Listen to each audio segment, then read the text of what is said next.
ओम साई राम। चलिए अब बाबा के आगे अध्याय की तरफ बढ़ते हैं, जिसमें बाबा के कुछ महिमा के बारे में हमें पता चलेगा और हमें पता चलेगा कि बाबा का कभी कभी कुछ तरीका अजीब होता था, लेकिन सदैव भक्तों के हित में ही होता था। और बाबा का गुस्सा भी अगर कभी भक्तों को लगता है कि बाबा आज हमसे रूठे हुए हैं, तो उस गुस्से में भी बाबा का कहीं ना कहीं प्यार छुपा होता है। चलिए शुरू करते हैं।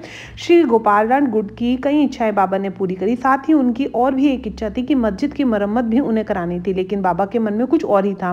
यह काम नाना साहिब चौधरकर से और फर्श का काम काका साहिब दीक्षित जी से हो जाए, ऐसा उन्हें लगता था और आगे चलकर वैसा ही हुआ।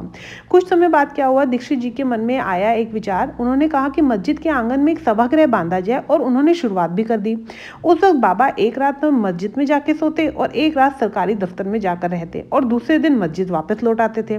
सबको ये बात मालूम थी और इसलिए सुबह करीब 9 बजे बाबा के मस्जिद से निकलने के बाद सभागृह का काम की शुरुआत होती और दिन रात अथक मेहनत करके भक्त निर्माण कार्य कर लेते।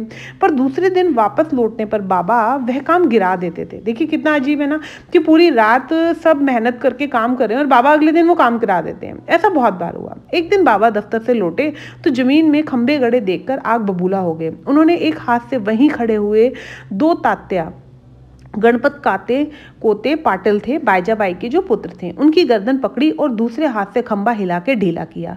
फिर तात्या के जो सर पर ना बंधा हुआ एक रुमाल था, निकालकर उसे आग लगा के वह एक गड्ढे में फेंक दिया।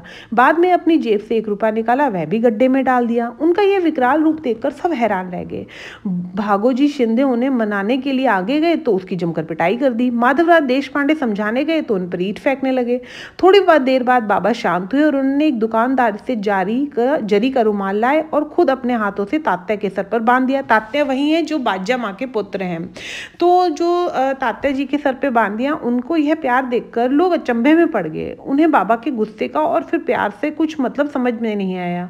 उसके बाद बाबा की कृपा से वह सभागृह जल्दी ही पूरा हो गया। देखिए आप कहेंगे कि बाबा ने अचानक से गुस्सा किया, बाईजाबाई के पुत्र का जो सर पे बांधा हुआ था कपड़ा वो खोला और उसे आग में जला दिया। फिर बाबा ने 1 रुपए का सिक्का उस गड्ढे में डाला। तो कहीं ना कहीं ये शिरडी के उस मंदिर की शुरुआत थी, जो बाबा चाह रहे थे कि लंबे अरसे तक जब यहाँ मेरा भक्त मेरे जाने के बाद भी आए तो उसे वह हर चीज़ प्राप्त हो और इस गड्ढे में वह हर चीज़ गिरती चली जाए जो मेरे भक्तों के कष्ट हो।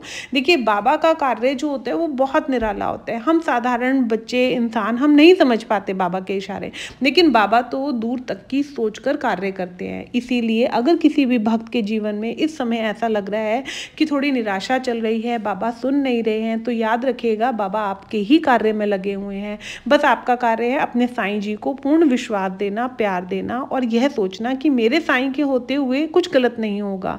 चाहे मेरा कर्म मुझे कष्ट देने का प्रयास भी करेगा, पर मैंने जिसका हाथ पकड़ा है वह मेरे साईं बाबा है और साईं बाबा तो माँ भी हैं और पिता भी हैं, तो वह अपने बच्चे को कष्ट में कैसे देख सकती हैं। बस आप बाबा के सच्चे चरित्र को सुनते चले जाइए और रात्रि में बाबा की आरती अगर कर सकें, आरती करके एक कटोरी में जल ले लीजिए और उसे ग्रहण करके सोइए, ताकि रात को आपके नकारात्मक विचार आपको बहुत ज़्यादा तंग ना करे। कई बार होता है ना, हमें नेगेटिविटी थॉट्स इतने आते हैं कि हम करवटें बदलते रहते हैं और हमारी पूरी रात तो कि जब नींद नहीं होती तो अगले दिन हम बहुत चिड़चिड़े या और ज़्यादा स्ट्रेस में उठते हैं।